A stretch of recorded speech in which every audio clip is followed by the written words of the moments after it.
Bien, vamos a ver una segunda constante de equilibrio, parecida a la que vimos el otro día, que vimos la constante de equilibrio K sub C, constante de equilibrio en función de las concentraciones. Vamos a ver una que se va a definir de una manera parecida, pero que vamos a llamar K sub P, constante de equilibrio en función de las presiones.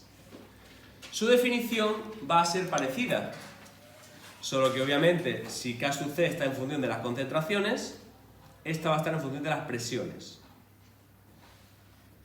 K sub P se define como el producto de las presiones parciales de los productos, elevado a cada una de ellas a su respectivo coeficiente estequiométrico, dividido entre el producto entre las presiones parciales de los reactivos, también elevado a su respectivo coeficiente estequiométrico. Entonces aquí hago una especie de break.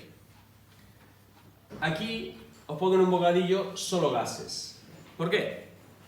Porque en esta expresión de K sub P solo tienen cabida los gases. Solo los gases. ¿Por qué? Porque es el único estado de agregación que aporta presión. ¿Por qué no? Siguiente pregunta que yo me plantearía: ¿qué es la presión de un gas, básicamente? Porque presión se puede definir de una manera física, como fuerza partido superficie, pero estamos hablando de gases. La presión de un gas se define como el número de colisiones entre las partículas del gas, entre ellas mismas y entre las paredes del recipiente que los contienen. ¿Ok?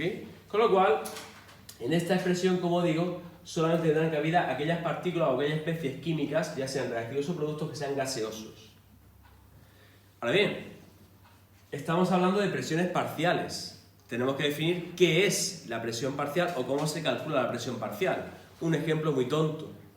Yo tengo un frasco determinado donde tengo tres gases: hidrógeno, oxígeno y amoníaco, por ejemplo. ¿Cuál es la presión total del recipiente? X, ¿no? Pero ¿a qué es igual esa presión total? A la suma de las presiones que ejercerán hidrógeno, oxígeno y amoníaco. Pues la presión que ejerce cada uno de esos gases se conoce como presión parcial. Es lo que parcialmente aporta ese gas al recipiente donde los contiene. ¿Entendéis el concepto o no? Pero claro, matemáticamente, ¿cómo voy a calcular la presión parcial?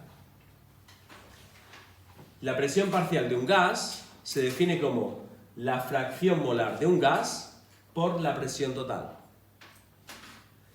Y la fracción molar, esto no es una X, es una letra griega chi, ¿vale? Se parece a la X, no es una X, ¿vale? La fracción molar ya la vimos en primero de bachillerato. ¿Cómo se definía matemáticamente la fracción molar?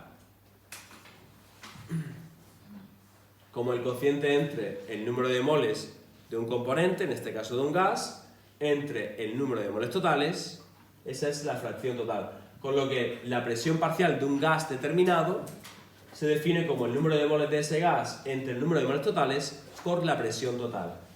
Entendiendo, ¿de acuerdo?, que la presión parcial es la que ejerce un gas determinado y la presión total, ¿vale?, la presión total de un recipiente sería la suma de las presiones parciales de todos los gases que se encuentran en ese recipiente. Vamos a suponer que tengo un recipiente con tres gases. Pues la presión total sería la suma de A, de B y de C. ¿De acuerdo? Dos constantes de equilibrio, K sub P y K sub C, que la conocíamos del otro día. ¿Cuál voy a utilizar? La que me pide el enunciado. Pero muy importante, ambas están relacionadas con la ecuación de los gases ideales. No tengo que saberme la demostración matemática de cómo se llega una a otra, por eso no la demuestro, pero sí tengo que saber que la relación entre ambas constantes de equilibrio sigue esta ecuación. K sub P es igual a K sub C por RT, R, constante de los gases, 0,082 atmósfera litro partido mol Kelvin, la temperatura en Kelvin, y lo más importante, delta de N. ¿Qué es delta de N? Variación del número de moles gaseosos estequiométricamente hablando. Es decir, si mi reacción es A más B para dar C más D, y todos son gases, la variación del número de moles estequiométricamente hablando sería productos C más D menos reactivos A más B. Pero cuidadito, en delta de N solamente tienen cabida los coeficientes estequiométricos de las especies en estado gaseoso, que muchas veces ponen un líquido o un sólido para que pique, ¿ok?